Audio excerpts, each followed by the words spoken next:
Vamos lá. Teologia bíblica, próximo passo. A história nunca é completa em si mesma, né?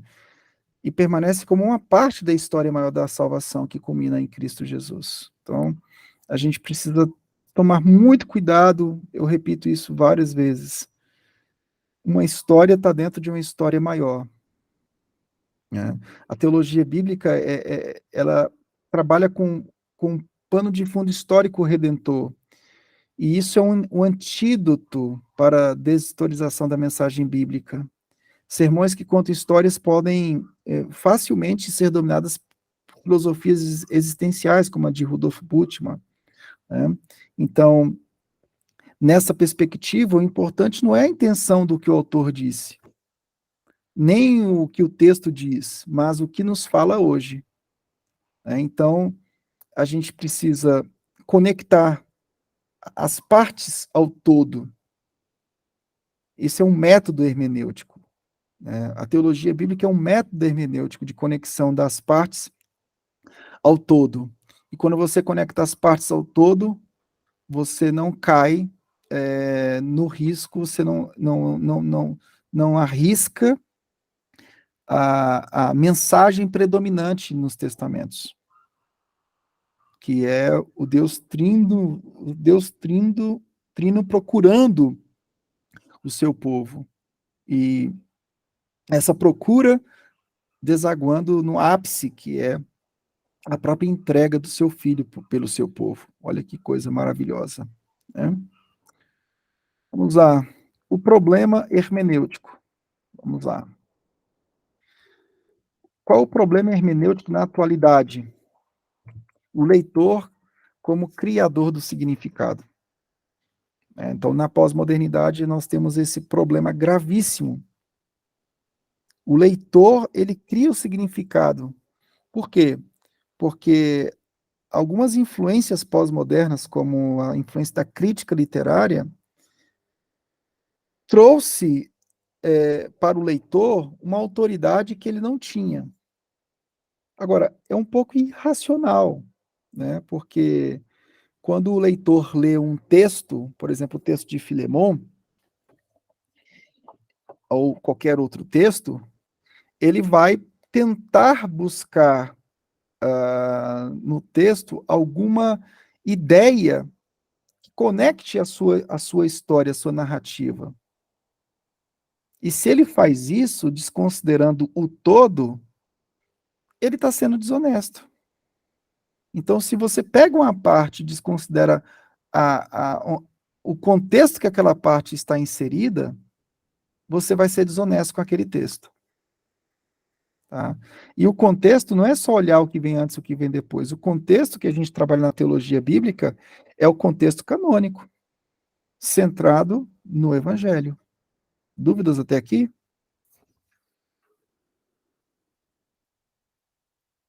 Eu sei que eu estou passando para vocês, é um pouco carne de porco, mas vocês precisam disso. A nova hermenêutica. Na atualidade, nós temos muitas novas hermenêuticas, né? A hermenêutica gay, a hermenêutica negra, a hermenêutica isso, a hermenêutica aquilo, a hermenêutica feminista. São formas de interpretar o texto, são abordagens metodológicas de interpretação que vão priorizar a questão do leitor, né? E a exegese que nós propomos aqui foi o quê? Foi qual? A busca da intenção do autor do texto. Até aí, tudo bem, gente? Tem alguma dúvida? Qual é a hermenêutica que a gente busca no sermão expositivo? A busca da intenção do autor do texto. E quais são as hermenêuticas que têm prevalecido nos meios acadêmicos e têm transparecido até em muitos púlpitos atualmente? São as novas hermenêuticas, onde a busca não é o cara não vai para o texto para buscar a intenção do autor daquele texto e aplicar para hoje. Ele vai levar a demanda do leitor, a demanda do seu povo, do seu ouvinte para o texto, e vai encaixar essa narrativa do leitor com alguma coisa, vai acomodar a narrativa do leitor com alguma leitura bíblica desfocada, porque é desfocada. O livro Eles, do Kevin eles Van não Hooser, acreditam na... pode falar. o livro do Kevin Van Hooser, Há um Significado no Texto, ele fala muito sobre isso, sobre Exato. essa questão do leitor ser a autoridade, né? Ele que Uhum. impõe ali o significado ao texto. Então, o texto em si ele é vazio de significado. Quem dá o significado é o intérprete de acordo com a narrativa, de acordo com a realidade dele. Exatamente.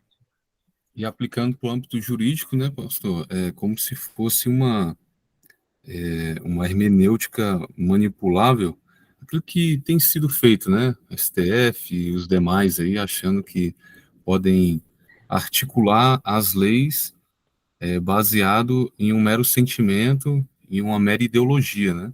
A Bíblia a Uhum. gente precisa deixar ela falar, né? Eu sei Uhum. que há complexidades, né, no âmbito jurídico, né? No Uhum. entanto, eu acho que se aplica também, porque a gente tem visto acontecer isso de maneira absurda, né? Uhum. Exatamente. Então, nós temos aí a influência do pensamento contemporâneo no púlpito, as demandas do leitor prevalecendo sobre a intenção do autor do texto. Mas nós estamos aqui para resgatar o sermão tradicional, porque quando você busca a intenção do autor do texto, esse é um método chamado método histórico-gramatical, nós estamos resgatando o sermão tradicional, né? A pós-modernidade trabalha novas formas de interpretar, novas formas de pregar, contestando muito o sermão tradicional, porque eles dizem que o sermão tradicional ele não privilegia, ele privilegia só uma classe dominante. De novo aqui, esse pensamento progressista predominando, vindo ao encontro de várias disciplinas, várias áreas do saber, inclusive na área teológica.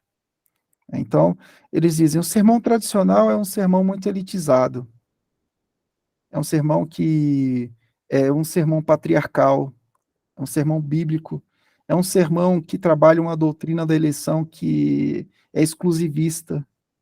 Então, eles vão trabalhar na pós-modernidade um pluralismo religioso, né?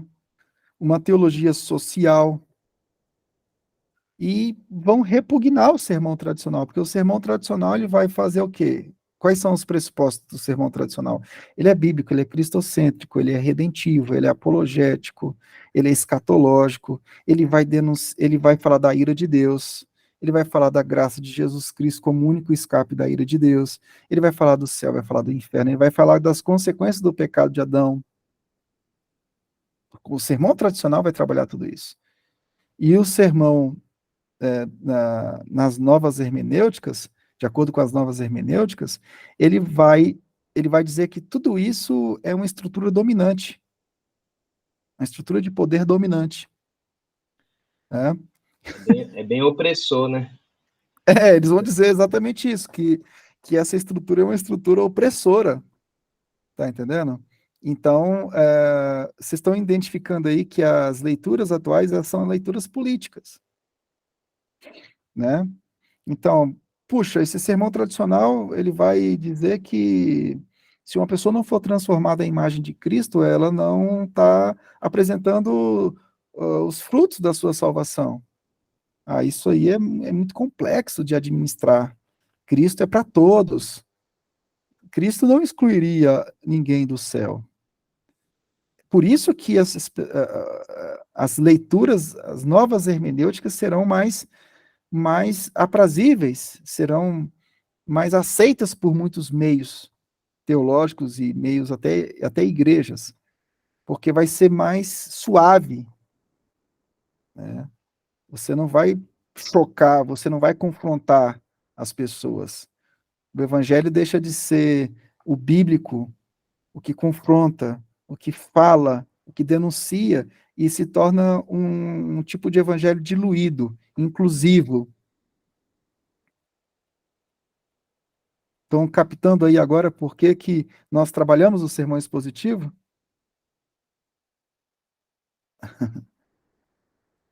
Começando a ficar boa, né, a disciplina. Então, qual resposta a teologia dará no campo da hermenêutica e sua relação com a homilética? Então, a gente tem uma teologia redentiva, e essa teologia redentiva tem que predominar o nosso método hermenêutico e a nossa homilética. Nós não estamos, nós precisamos interpretar todo o texto à luz da redenção. Nós precisamos transmitir isso no púlpito. Nós precisamos falar o que a voz de Deus no púlpito, não é buscar a voz do homem, a voz da pós-modernidade, não pode prevalecer sobre a voz de Deus. Isso aconteceu no Éden, olha a desgraça que aconteceu. A voz de Deus foi ignorada no Éden. Olha aí a tragédia. Né? Olha a tragédia.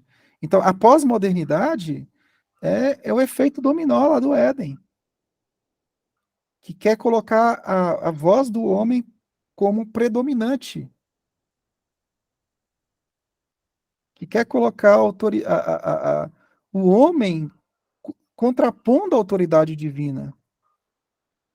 Né? Então, quando eu deixo de olhar para o texto como autoridade sobre a minha vida, eu estou dizendo, olha, eu estou cumprindo o mandato das consequências do pecado de Adão.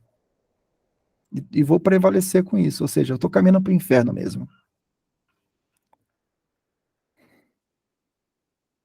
Existem influências da nova hermenêutica na homilética? Existem influências, né? Essas influências são vistas em alguns ramos da nova homilética. A nova forma de pregar, a nova homilética, é influenciada por novas hermenêuticas. Tem um cara chamado Fred Craddock, que trabalha muito essa questão da nova homilética. Então, na nova homilética, nos setores mais extremistas da nova homilética, o ouvinte que constrói o significado do texto. O ouvinte que vai concluir o sermão. Porque é muita petulância do pastor finalizar um sermão, falar os imperativos de acordo com o indicativo da graça. Isso é arrogância, isso é uma estrutura de poder que quer oprimir a gente. Então a gente precisa, juntamente com o pastor, construir a conclusão do sermão.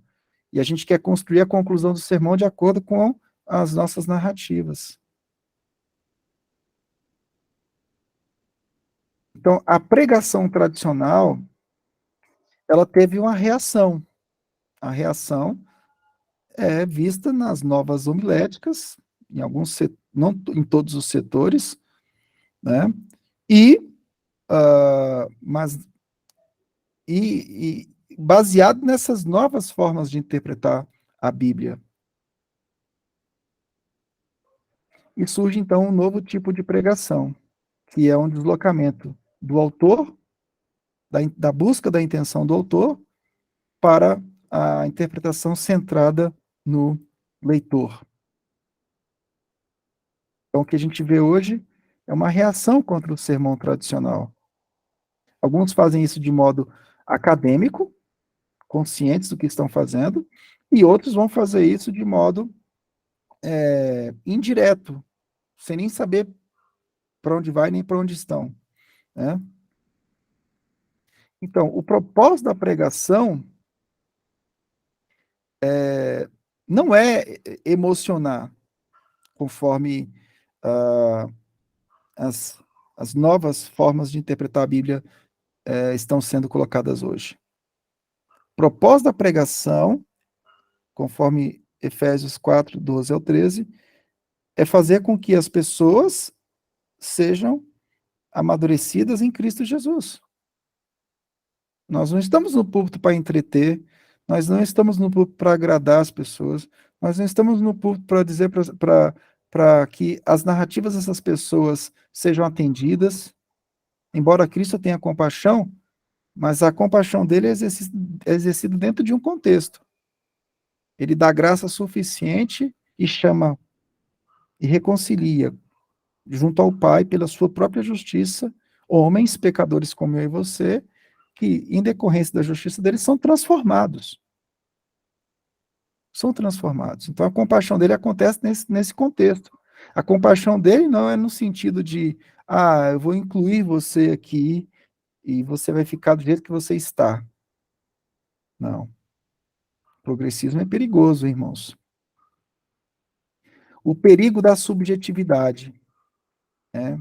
Quando o leitor ele predomina, quando você abandona a teologia bíblica redentiva, que é o seu critério interpretativo, o que vai acontecer? O perigo da subjetividade. Se um leitor vai interpretar o texto da forma como ele bem entende, meu amigo, ele pode ir para lugares bem perigosos. Não tem fim. O subjetivismo não vai ter fim. Ok? Então, essa é a dinâmica hermenêutica homilética, um deslocamento do sermão tradicional, da busca pela intenção do autor do texto, para um contexto mais subjetivo, um contexto centrado no leitor. Né? Bom, a grande pergunta é: com quem está o poder de interpretar? Né? Com quem está esse poder de interpretar? Jacques Derrida, um filósofo pós-moderno, vai dizer que não tem como nós descobrirmos a intenção do autor, de um autor do texto. Ele vai usar aí a questão da suspeita, vai usar, e aí entra teorias críticas literárias, né? Mas se não tem como interpretar o que um autor de um texto diz de modo objetivamente, então um remédio e a sua bula seria algo que eu não poderia dar nenhum tipo de razão para ele. Quem vai dizer isso é o William Lane Craig, né? Então, é irracional. Algumas questões da pós-modernidade são altamente irracionais. Então, o problema dessa nova forma de pregar, essa nova homilética, que leva em consideração essas novas hermenêuticas, é exatamente isso.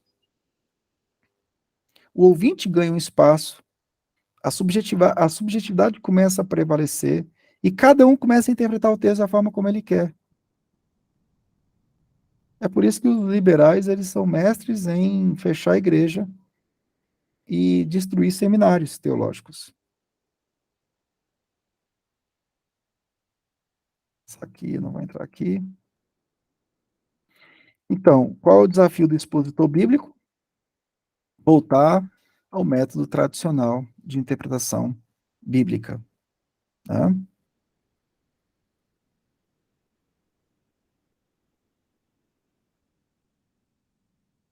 Aqui eu já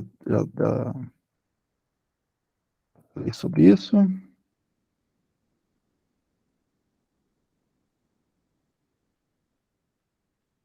E aqui tá de bom tamanho.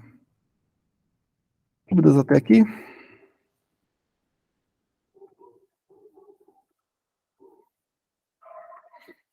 Eu não tinha passado isso aqui para vocês, não, né? Não.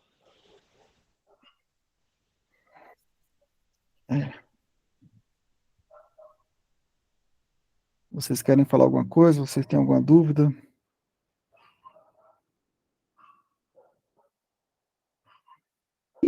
Pastor Michel, Oi. não, só para tirar, eu acho que eu vi um pouco desse conteúdo também na exposição bíblica, do expositor, na Academia do Expositor.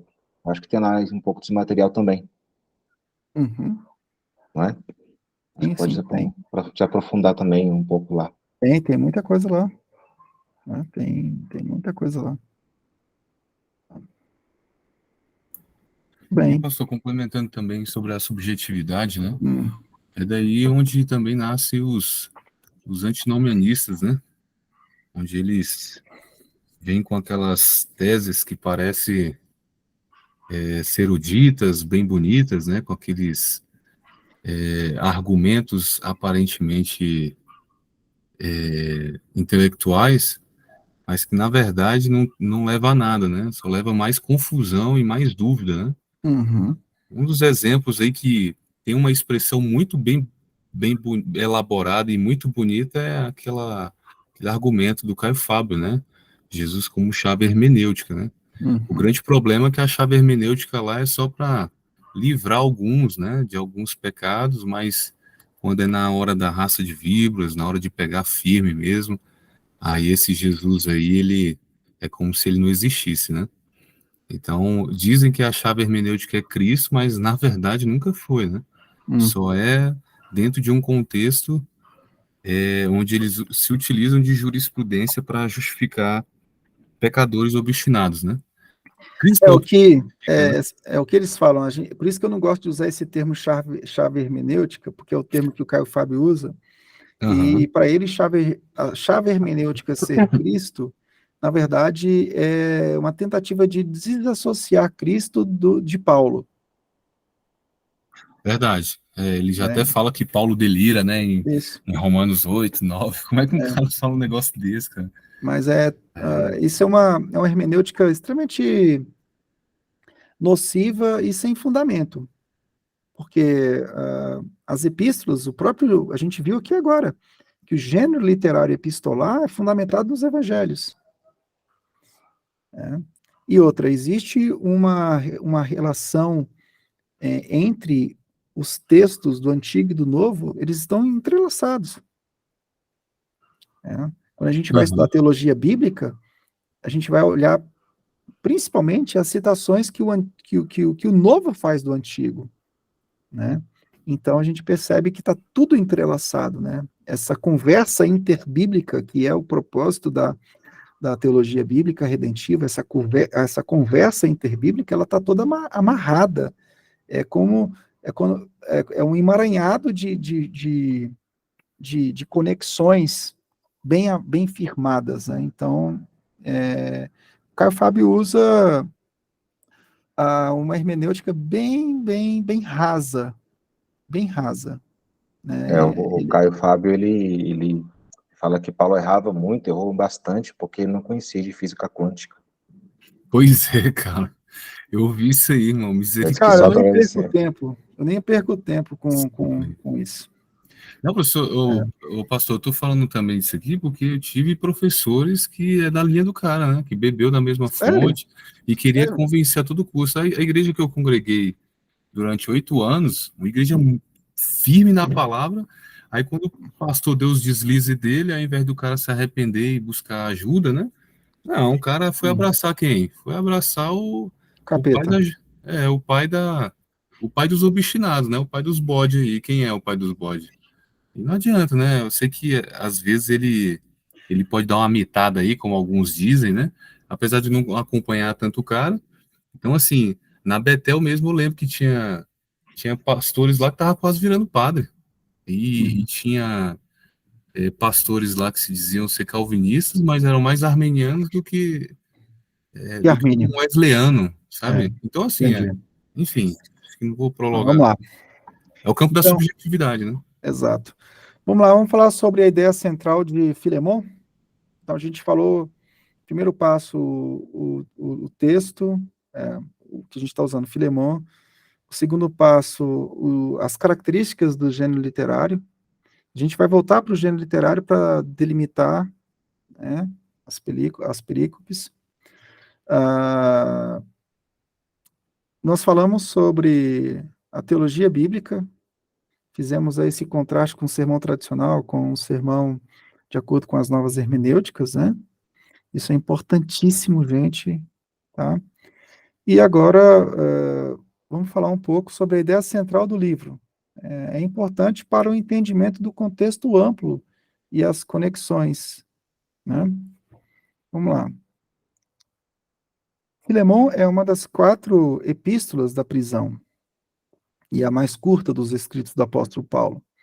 É dirigido primeiro a Filemon, um cristão gentil e proprietário de escravos em Colossos. E, em segundo lugar, a igreja que se reúne em sua casa. né, conforme eu havia falado. O gênero literário epistolar, existem cartas dirigidas a pessoas e cartas dirigidas à igreja propriamente dita.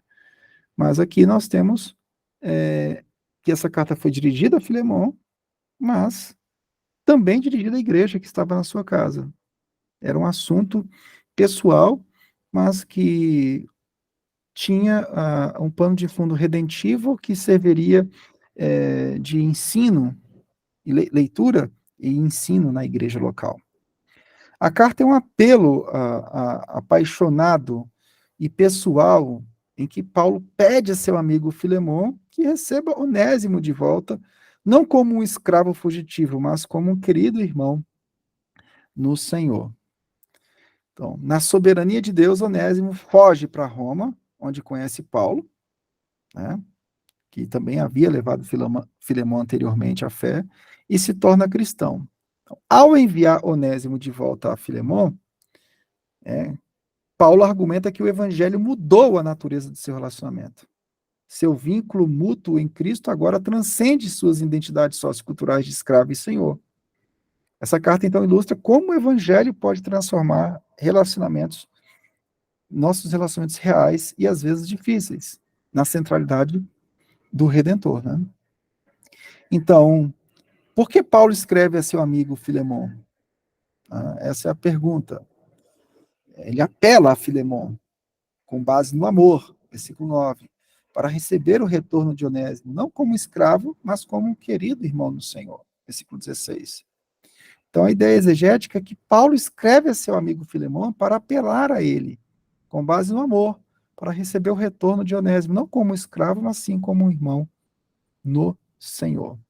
Então, a ideia central seria o verso 6, né? Vamos lá, o verso 6. Oro para que o compartilhar da tua fé seja eficaz, pelo pleno conhecimento de que todo o bem de que dispomos está em Cristo. Então, essa é a ideia central da carta. Então, essa é a ideia central que nós vamos trabalhar daqui para frente. Ok? Então, como a gente divide aqui a carta? A carta é dividida em duas seções: saudação, versículo 1 ao 3, ação de graças e oração, versículo 4 ao 7, o apelo de Paulo, versículo 8 a 21, juntamente com o apelo final e saudações finais e bênção, né? Então, essa divisão aqui pode ser pregada em 4 domingos, ou você pode pregar esse texto, como é um texto mais curto, num domingo só, tá? Mas eu preferiria fazer das duas formas, se possível, não só de uma. Então, a questão da escravidão não pode ser evitada quando se prega ou ensina essa carta. Então, dada a história feia dos Estados Unidos com a escravidão e o recente aumento do tráfico de seres humanos em todo o mundo, o comunicador seria sábio em abordar Filemão com humildade, sensibilidade e clareza moral. A escravidão no primeiro século não se correlaciona precisamente com formas mais contemporâneas, né? Então, no meio de Paulo, a escravidão era mais difundida. Estima-se que de 85% a 90% dos habitantes de Roma e da Península da Itália eram escravos ou de origem escrava. E, além disso, os escravos receberam muitos direitos e podiam esperar ser libertos pelo menos quando atingissem a idade de 30 anos. E muitos escravos eram empregados domésticos de confiança, professores, bibliotecários, contadores e gerentes de propriedade, né? Mas isso não quer dizer que a escravidão seja aceitável, né? Mas o contexto de escravidão naquela época era diferente do contexto de escravidão que a gente viu, pelo menos nos Estados Unidos e em outros setores, né? Aqui no norte de Minas tem carvoeiras que mantêm as pessoas em nível de escravidão, inaceitável, né? Bom, essas são algumas características, né, da ideia central. Então, a ideia central está no versículo 6, tá ok? Versículo 6. Bom, algumas perguntas que vocês vão preparar para a aula que vem sobre o texto.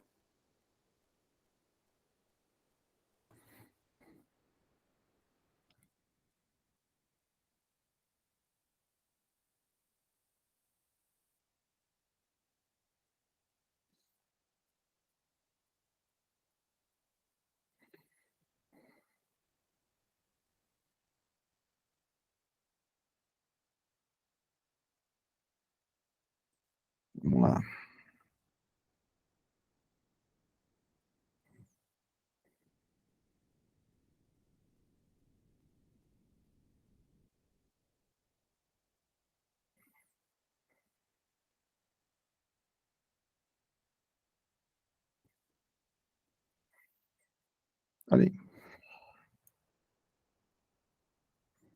Algumas perguntas, a pergunta de 1 a 6.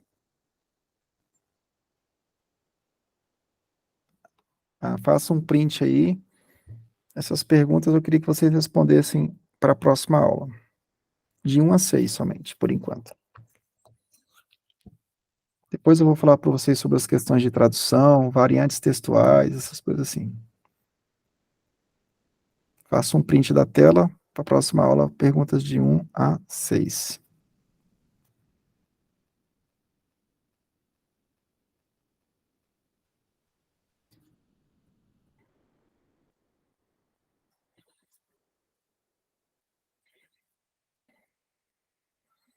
Tá bom? Deixa eu... Alguma dúvida até aqui?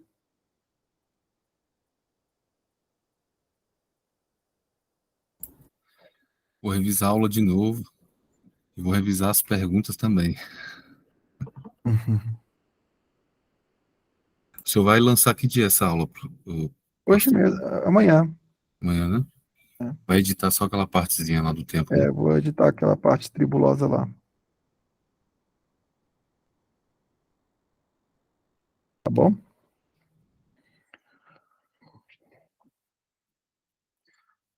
Alguma pergunta? Ficou claro, gente? Então, aquela questão de pregar expositivamente a lei, explicar e aplicar. Ok. Tome cuidado com esse conceito. Esse conceito é verdadeiro. Mas entre o ler, o explicar e o aplicar, tem um percurso. Se a gente quer realmente fazer um bom trabalho de exposição, a gente precisa se dedicar mais, né? São passos cansativos, mas vocês vão ver que depois vocês vão nadar de braçada, para a glória de Deus. É o que eu vejo que já está acontecendo das pessoas que estão trabalhando com a gente, já estão dando aula aí, o Aramis deu aula, domingo que vem vai ser o Fabrício e tal, e cada um de vocês vão desenvolver, e Deus vai ser glorificado nisso aí, tá bom? Não se assustem. Seria mais fácil usar um trivialzinho ali, mas depois vocês teriam dificuldade. Se vocês não tiverem bases hermenêuticas e filosóficas fortes, para contrastar as vãs filosofias, né, vocês vão ser pegos em algum momento quando vocês estiverem se deparando com algum tipo de texto. Mas essa base, esse caldo grosso que a gente passa, com certeza prepara as pessoas para enfrentarem as lutas e as batalhas. Hoje mesmo, na hora do almoço, eu estava ensinando para os meus filhos sobre a questão apologética, sobre a verdadeira filosofia, sobre as vãs filosofias. Uma criança aprende? Aprende. Fiquei 40 minutos com eles na hora do almoço ensinando isso. Tá? Então, eu acredito sim que o ensino robusto vai preparar pessoas para enfrentar os desafios pós-modernos. Então, não adianta chegar aqui para vocês e falar assim, pregar é ler, explicar e aplicar. Aí pego lá só um esboçozinho da Bíblia lá e passo para vocês. Não, isso aí não. Isso é picaretagem. A gente precisa percorrer um percurso, né? E com certeza, com uma robustez maior, o restante vai ficar tudo mais simples depois. Então, a gente já viu hoje quatro passos, né? O quinto, então, vocês me tragam as perguntas semana que vem e a gente continua. Beleza?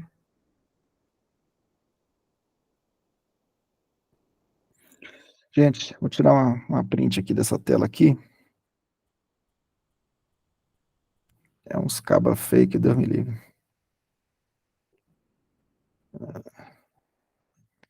Deus abençoe vocês. Eu vou interromper aqui a gravação agora. Ok.